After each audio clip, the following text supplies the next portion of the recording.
Okay, race fans, let's talk about a big Saturday afternoon here at Delaware Park. The temperature, a little hot, but no rain, so we had nice weather. We were on the turf. The turf was listed as good. Rail setting on the turf for Saturday at 17 feet. The main track was perfect and fast. We had some nice horses win Saturday. I'm excited to talk about them. Let's get right to it. Race 1 kicks off the popular early pick 5. They bet over 30,000 into the early pick 5 on Saturday. Race 1's a big 12-horse field going 6 furlongs. Maiden claiming 7,500 for filly mares 3 and up. Let's go to the voice of Delaware Park, Josh Brown, with the call of the Saturday opener. Away and running. Nice even start. Good speed in the orange cap for Hold On today, but right next door is Bella Creed, Norho's Gamble, and Map to the Moon. And up the inside here comes Ruby River as the public's pick. Coming away is Reese's Drama mid-pack, and Electrica continues to ride that rail early on. And Best Worst Ideas trying to slip on through. Cream rises to the tops in front of 3, which is Lemonine. Second last near the back of the pack is Gortree Gal, and Padrino's Gold is the last one. Around the turn they go. Up the inside, Bella Creed battles Map to the Moon, and these two ladies are in step. The favorite Ruby River is plummeted to 5th, and coming out of the pack, here comes Best Worst Idea, and now trying to move through is Hold On. They come towards the quarter pole, and Map to the Moon trying to take the baton away from Bella Creed, but they could be sitting ducks for Best Worst Idea at 4-1 as they turn for home. 3 of them stack up across the track. Bella Creed continues to lead, while Map to the Moon continues to chase. Deep on the track is Best Worst Idea, but here comes Hold On with a sweet rail skimming run, and Padrino's Gold is erupting late. Padrino's Gold from nowhere is a 9-1 winner to beat Hold On, Best Worst Idea, and Bella Creed. Padrino's Gold, 6-1 morning line, goes off 9-1. She was getting a class relief on Saturday, and that was the winning move by trainer Elliott Sullivan. Nice ride there by the 7-pounder apprentice Jan Rodriguez. The Golden Lad filly Padrino's Gold breaks her maiden and pays $20.40 in race 1. Let's take a look at race 2. We kick off the early pick 4 in race 2. We're going a flat mile, 12,000 starter allowance optional, claiming 20,000 for filly mares 3 and up. Let's check out the action from race 2. Away and running. Slow to go is Viennese Waltz. Good speed today from the favorite Concrete Phase, and Ginger Girl is on hold while Concrete Phase leaves the rail wide open today in the 3 pass. So around the first turn they go. Concrete Phase is at the head of the class and shows the way past the 7 with a 1.5 length lead. Lovely Charm is on hold in that second place position, and Ginger Girl spots the leader at least 3 lengths, leaving the first turn behind. Dixie Grooves in front of 2. Viennese Waltz had a lackluster start, and Haint Blue would have to pass them all, so down the back of the track they go. Concrete Phase, even money at last glance, shows the way by only 3/4 of a length. Lovely Charm applying that moderate pace pressure and ducks to the inside as Concrete Phase continues to sit well off the rail and ducked in sharping, hampering Lovely Charm at the 4 furlong pole. Ginger Girl takes the inside route to be in 3rd position as they get ready to turn again.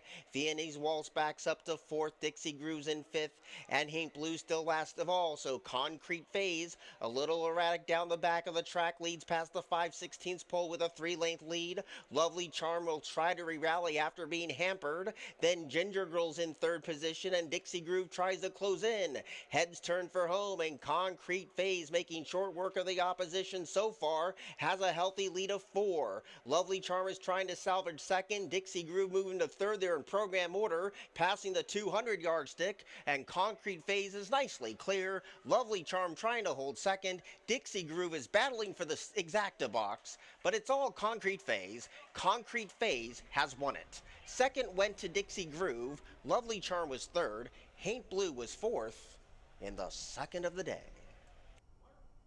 Concrete Phase, the 4-year-old daughter of Super 99, gets her 7th lifetime win, now around $200,000 in career earnings for Concrete Phase, who goes off even money and gives trainer Jamie Ness and jockey Martin Schwann their first win of the day. Could be a big day for those. We'll see what happens. Concrete Phase pays $420 to win race 2. Let's take a look at race 3. Race 3 would start the middle pick 5. We're going a mile, 70 yards on the main track, claiming 7,500 for filly mares 3 and up. Never won 2 lifetime. Let's check out the action from race 3. Away and running. Good rail speed from Judith's Cross today, who pinged first. Tapwit Warrior and Ritz on Broadway is right there too. And Wicked Kitten is trying to throttle that speed. The feisty ones in front of Alma Pura.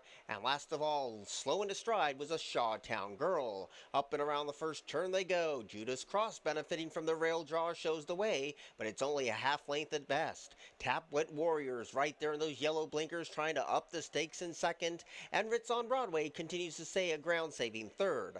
Wicked Kitten tries to take that position away with 5.5 furlongs to go. And there's a pair of 2 chasing in the rear, which includes the feisty one, Alma Pura, and a Shawtown Girl is still last of all. 5 furlongs out before they greet the judge, and Judith's Cross continues to show the way. It's one tight length at best. Tapwit Warriors right there chasing the 4th wagering favorite on the board, who's still nursing a 1-length lead. Wicked Kitten's in 3rd, and a struggling 4th is Ritz on Broadway, and the other 3 are trying to close in, and a Shawtown Girl starting to pick them off one by one.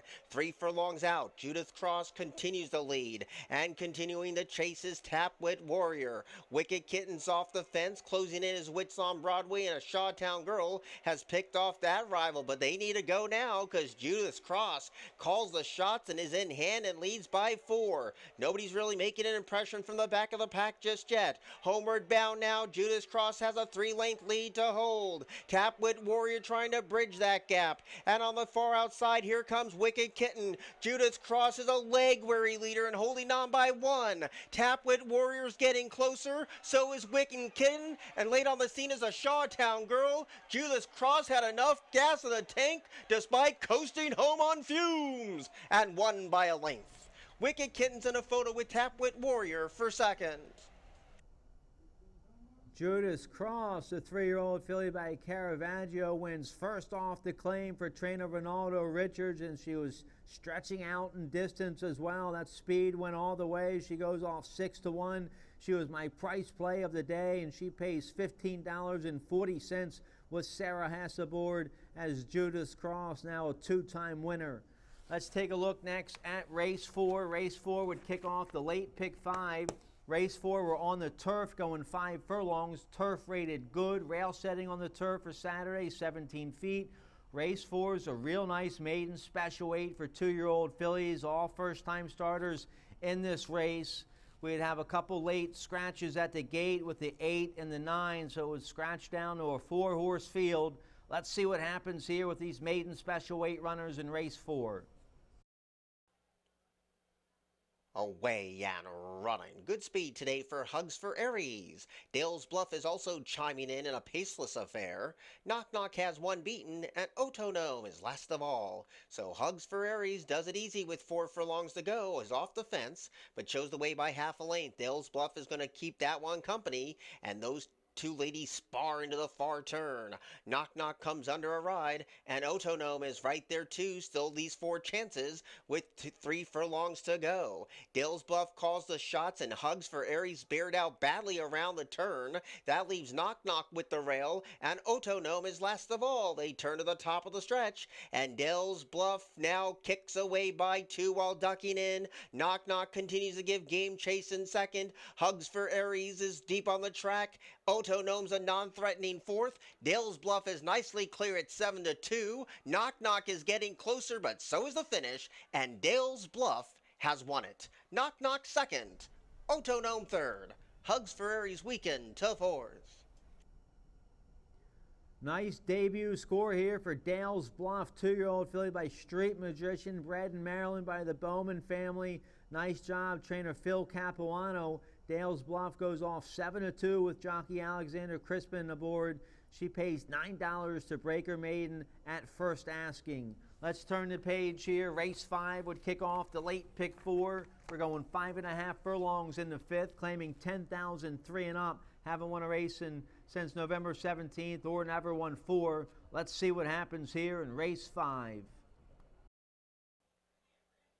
Away and running. Good speed today for Living Water, who breaks right on cue. Deep on the track, Discreet Devil is right there too.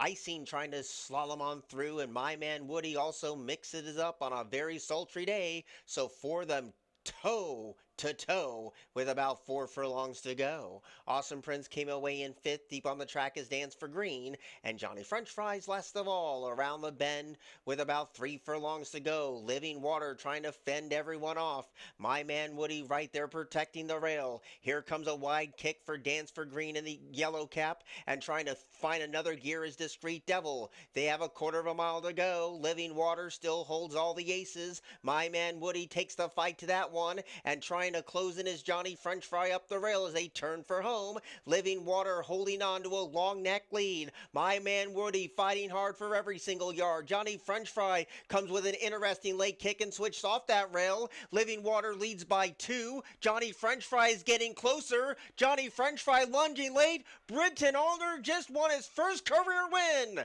as a jockey on Johnny French Fry, beating Living Water, Awesome Prince, and Dance for Green.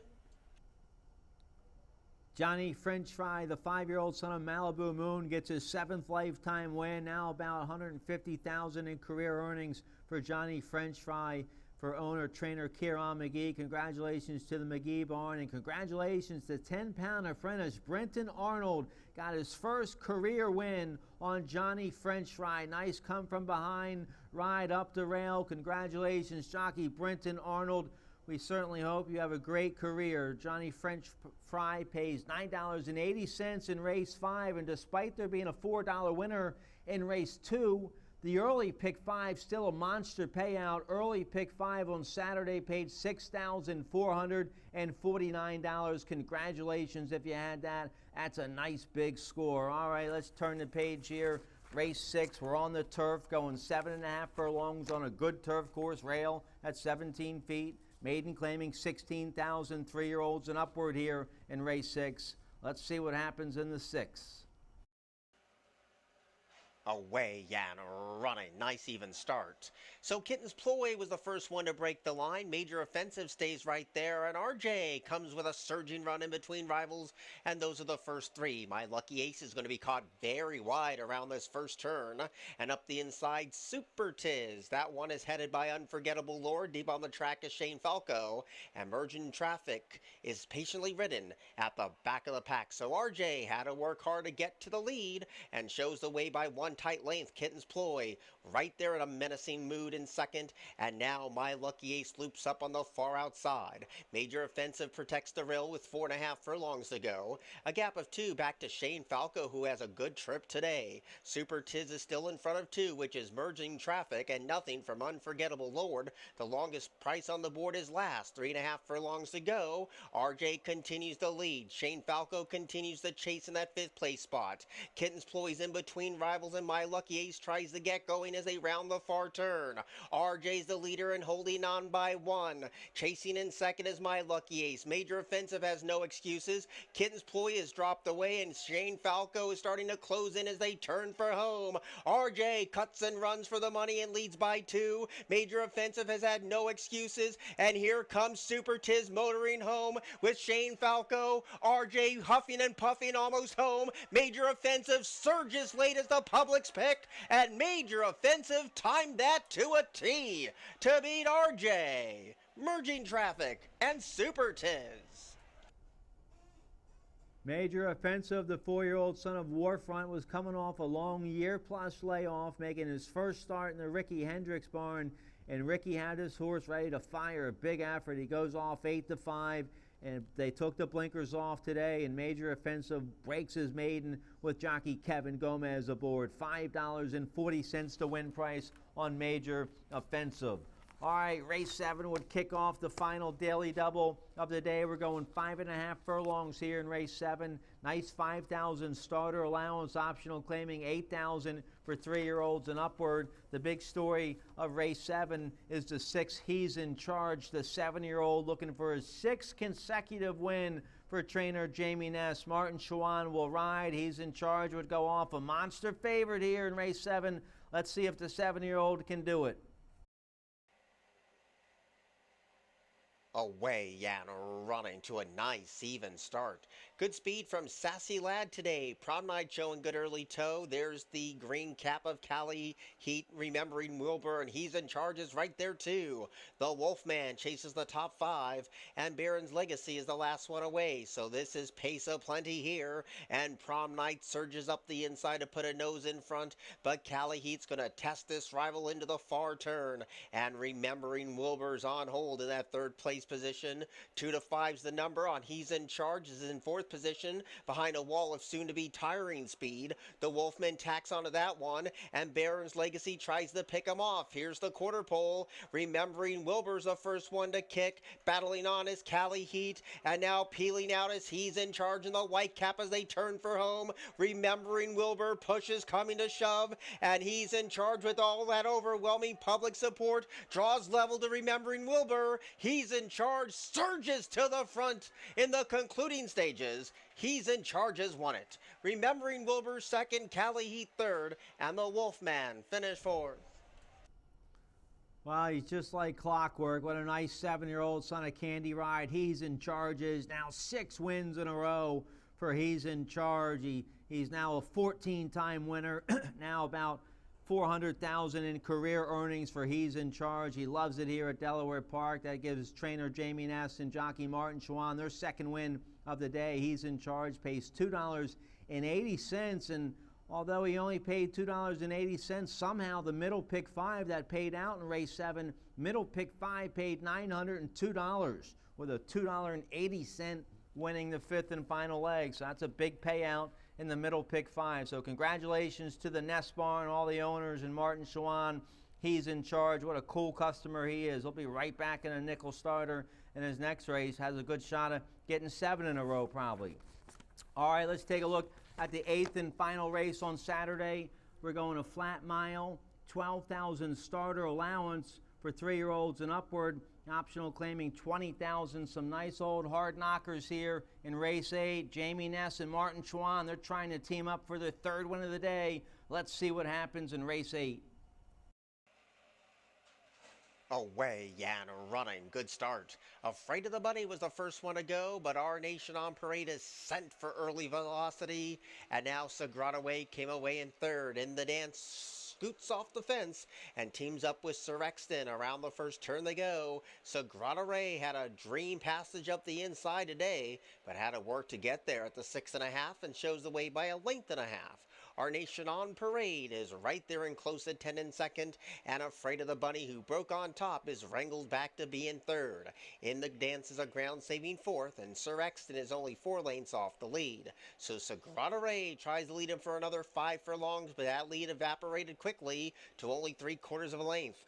Our Nation on Parade is right there in chase mode in second, and Afraid of the Bunny is right there too, as 3 of them sit at 5-2 in the wagering market. In the dance stays at that rail, and Sir Exton tacks on. Now you can toss a blanket over them, as only 2.5 lengths would cover the lot. Sagrada Ray continues to make play, but Our Nation on Parade is breathing down that rival's neck in second. Afraid of the Bunny comes under a heavy drive in 3rd. Sir Exton is coming with a winning effort, but has nowhere to go, and in the dance is behind a wall of speed. So Our Nation on Parade turns first. Sagrada Ray calls it a day. Sir Exton is trying to motor on home as they turn to the top of the stretch. Our Nation on Parade's running a cheeky race today and leads by 1. Sir Exton continues this steady grind. In the dance is closing in 2. Our Nation on Parade is holding on by 1. Sir Exton is getting closer. It's Our Nation on Parade holding them all at bay. Our Nation on Parade has won it.